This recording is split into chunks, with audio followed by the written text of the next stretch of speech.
This is DW News, live from Berlin. Finland's Prime Minister and President announced their support for NATO membership. It's the first step in a move that would end decades of military non-alignment. Popular opinion in the country has swung in favour of joining the Western alliance since Russia's invasion of Ukraine. Also on the programme, Kyiv offers a prisoner swap to get seriously wounded fighters out of the embattled steel plant in Mariupol, offering to hand over Russian prisoners of war in exchange.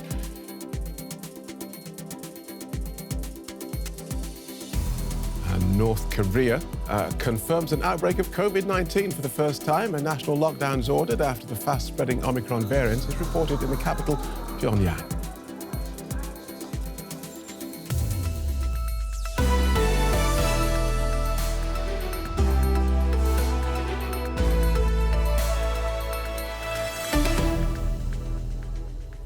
I'm Phil Gale. Welcome to the programme.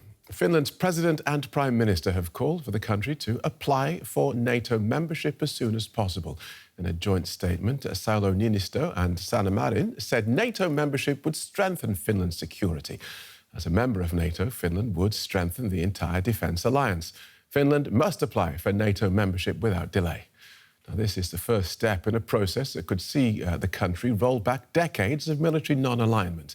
The announcement is expected to put pressure on Sweden, which is also considering applying to join the defence alliance. Now, Finland shares a 1,300-kilometre border with Russia. The mood in the country has changed dramatically since Moscow's invasion of Ukraine. War games to secure the peace. More than 3,000 Finnish troops and 700 vehicles took part in the Aero 22 military exercises in western Finland. The exercises were conducted with NATO as planned last autumn. Armed forces from 5 countries are taking part in these military exercises. The host Finland is not a NATO member yet, but that could change soon. For the first time in their history, the majority of Finns want to join NATO. A turning point in history, keenly felt by people in Lappeenranta, on the border with Russia. For decades, they have benefited from living in peace with their neighbors. Welcoming a steady stream of Russian tourists from nearby St. Petersburg, says social worker Linda Brandt-Achte. I never saw Russia as a threat, but now I'm constantly thinking about our common border. It's over 1,000 kilometres.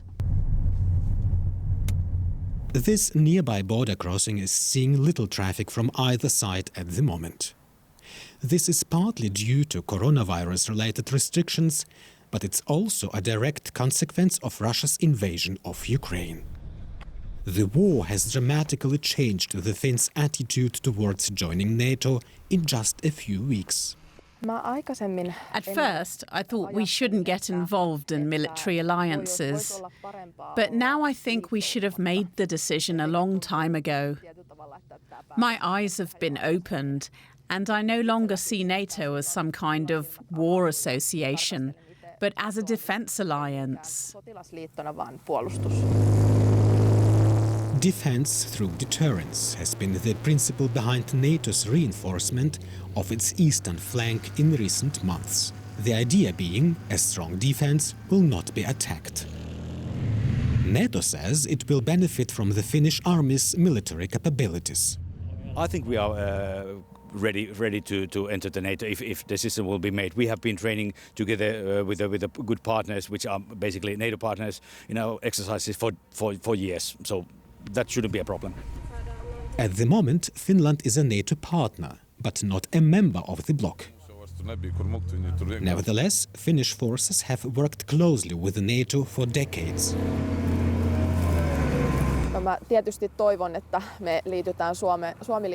I hope that we all join NATO as soon as possible,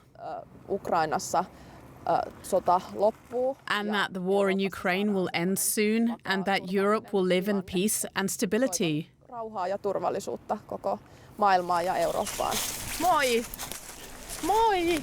Linda Brandt-Achte believes joining NATO would help people in the small border town of Lappeenranta feel safer.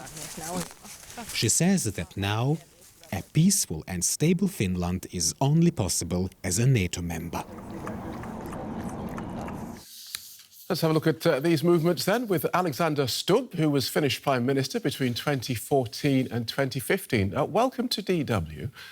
There are lots of people who say that today's announcement from the President and Prime Minister is long overdue. What's your feeling?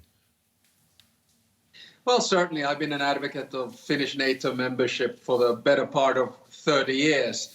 Probably one could say that better late than never, and I must say that this will go down in history as NATO's 9th enlargement, which is pretty much Putin's enlargement. Without his attack on Ukraine, I don't think the Finnish public opinion would have changed as radically as it has.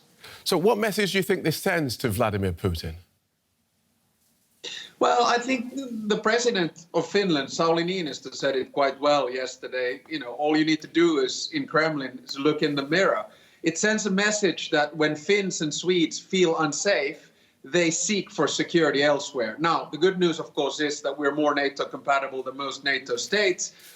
We have reserves of 900,000. We have mobility of 280,000. We have 62 F-18s and soon 64 F-35. So we're very much a security asset for the alliance. It's a win-win for Nordic security, Baltic Sea security, European security, and the alliance.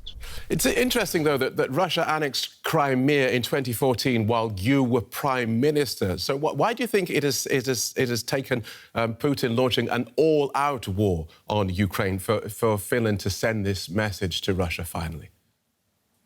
We should probably go a little bit further. I was Foreign Minister in 2008 and Chairman of the OSCE. And together with French Foreign Minister Bernard Kouchner, we brokered a ceasefire in Georgia in 5 days. That was the first warning signal. After that, in a speech called 080808, I called for a reassessment of Finnish NATO membership, but I got very strong pushback. 2014, I don't think Europe and the West reacted strongly enough. But when you go into full-scale conventional warfare, when you kill innocent human beings, women and children, that's when people react. And that's where I think Putin made a tactical and strategic mistake, which he's now paying for. All right, and let's look at the Russian reaction to this news, because we've heard from the Russian Foreign Ministry saying that Finland joining NATO is a radical change in the country's foreign policy. They go on to say Russia will be forced to take retaliatory steps, both of a military, technical and other nature, in order to stop threats to its national security. What's your reaction to that? Normal Russian rhetoric. Remember, Finns are cool, calm and collected. We don't get flustered by much. So we'll see a lot of cyber attacks and probably information wars in the next few days. Information was the type of stuff that you just had there. But we'll get that in Finland, in Sweden, and then also, and this is a warning to all of our future NATO partners, there'll be a lot of disinformation about Finland joining NATO, but we are not excessively worried. Nothing is going to happen on the eastern flank because of Finland joining NATO. This is an interesting mindset that the closer you are to potential danger, the more you sort of get used to it, because as well as what the Kremlin has said today, we've heard the Moscow repeatedly warning that it might deploy nuclear weapons if Finland and Sweden were to join NATO. So you see this as just more Russian saber-rattling?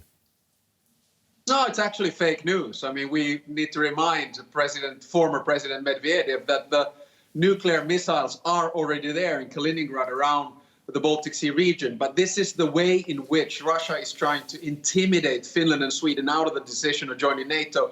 Of course, the reverse will happen. So the more there are threats, the more popularity for NATO membership increases. Remember, when this war started, we were down to about 20% of the population in favor of NATO membership. With Russian action and threats, we're now up to 76%, and now with the Prime Minister and President coming out today, we're going to be north of 80% in favor of NATO membership. Juxtapose that with our EU referendum 1994, 57 in favor, 43 not. So don't mess with Finnish security, I guess, is what the Finnish public is trying to tell Russia.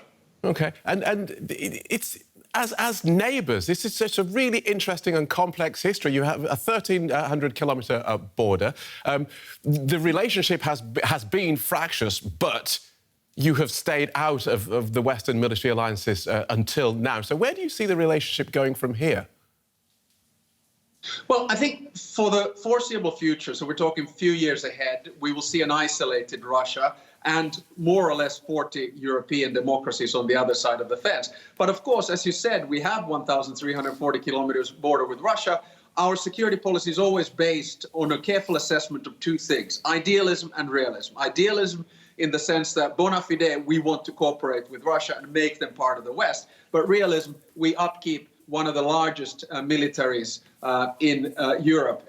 That's the reality on the ground. You know, we've always reacted to situations. In 1809, we maximized autonomy. In 1917, we declared independence. In 1944, we reluctantly accepted peace and lost 10% of our country.